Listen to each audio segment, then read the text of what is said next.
নারীর প্রতি সহিংসতা কমেনি, বরং বেড়েই চলেছে। তাই সমাজের সকলকে সাথে নিয়ে এর বিরুদ্ধে কাজ করতে হবে বলে মন্তব্য করেছেন মহিলা ও শিশু বিষয়ক উপদেষ্টা শারমিন এস মুর্শিদ।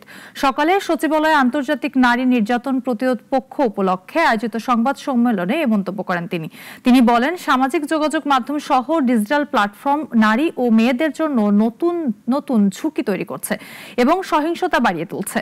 নারী ও শিশু মন্ত্রণালয়ে ফ্যাসিস্ট সরকার যে অবকাঠামোগত ধ্বংস করেছে তা এক বছরের পরিবর্তনে সম্ভব নয় বলেও জানিয়েছেন উপদেষ্টা।